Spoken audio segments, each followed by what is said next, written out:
What's up, y'all? It's your boy DS Team. We're doing another edition of our YouTube. So I have a hot take that shouldn't be as hot as it is, but it's a fact, and I'm not sure if you disagree with me. I'll tell you. The Philadelphia 76ers are not a super team. Let's get into it.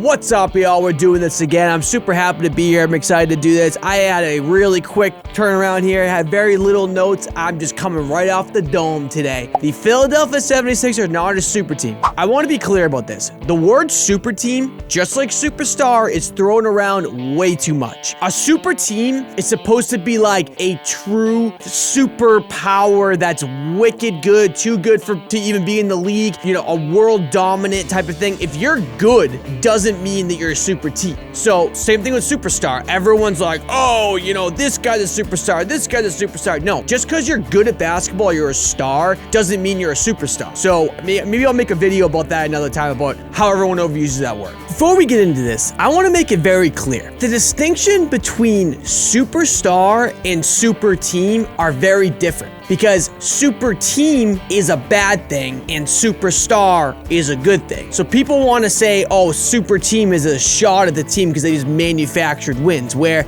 I have no problem with it because it's literally what the NBA is now. If you want to win, you have to have the best players, and it's a player-run league. It's unlike other leagues where you can do good team building. It's pretty rare where a team is really built from the core, i.e. the Warriors. Then they end up getting actual superstars and generational talent, Steph Curry. But, you know, it's not like football where you can put together the best pieces, kind of manufacture wins that way. No, like, it's a player-driven league, so you need to get the best players to win. So I have no problem with that. But when someone says super team, they're throwing a shot at that team. I have no issue with it. Super team is whatever, however you want to say it. It is what it is, but it's overused. The Sixers, like I said, are not a super team. James Harden and Joel Embiid are great. They're going to be awesome. And I actually think that tandem actually makes a lot more sense than any other tandem that James Harden's been on. You know, with the pick and roll, you know, just the spacing's going to be really good. And obviously the free throws are going to be an issue because it was like 30 or something in their most recent game, but whatever. The actual definition of a super team is this: a team composed of 3 or more high caliber players, especially one assembled by free agency or trades rather than by drafting. So they don't have 3 superstars. They have 2. And James Harden, he's on the line there. He's definitely a superstar, but he's like more of a bottom end superstar because of all of his, you know, up and down. He's been traded a bunch. If he plays as well as he has been the past, you know, week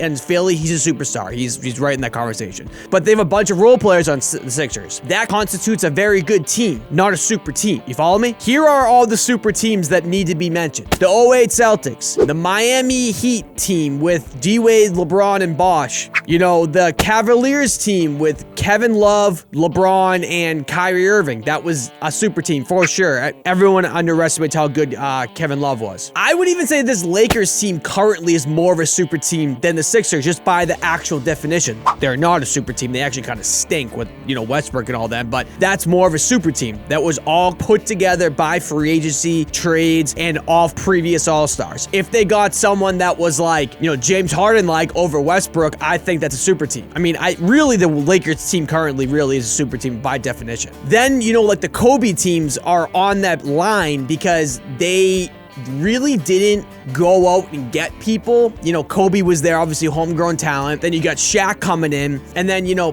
Pau Gasol, Metta World Peace. They had a couple years there with, you know, Gary Payton, who's a little washed at that time. You know, the mailman, a little past his prime, but that's considered a super team. So if you don't like the terminology, change the word, because that's not what a super team is, because there's only 2 stars on the Sixers. Another team that is the greatest team in the history of teams that was put together, in my opinion, is the Warriors. So you got Kevin Durant going there with already a super team. So Clay, Steph, and Draymond were all drafted there. So that's a different, I guess, terminology, but they are all 3 all-stars that were put together through the draft. So I guess it's not a super team, but it is because they're really good. Then Kevin Durant go in there, put them over the top, which might be, in my opinion, me, the greatest team to ever be assembled. I would even argue that the Nets team with Kyrie Irving and Kevin Durant with Ben Simmons is a super team. That's more of a super team than the Sixers because there's 3 all-stars on that team. And also, the Kevin Durant, Kyrie Irving, James Harden experiment was a super team. While it didn't work out at all and,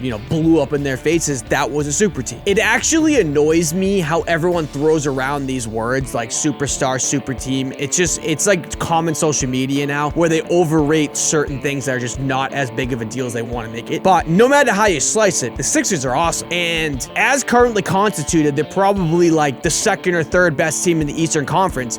Could be first or second depending, how things shake out. But I still got the Bucks over them. The Nets, if they stay healthy and Kyrie Irving actually plays games, I think they're better than them. It's really a thin line there. It's really the Bucks, Nets, and the Sixers got the conference all locked up. If I were to make a guess or make an estimation, that team will be a super team because they're going to go out and get someone to complement those 2 guys. The terminology matters. It's like using words correctly matters. So that's it. Rant over. Thanks for being here. Love y'all.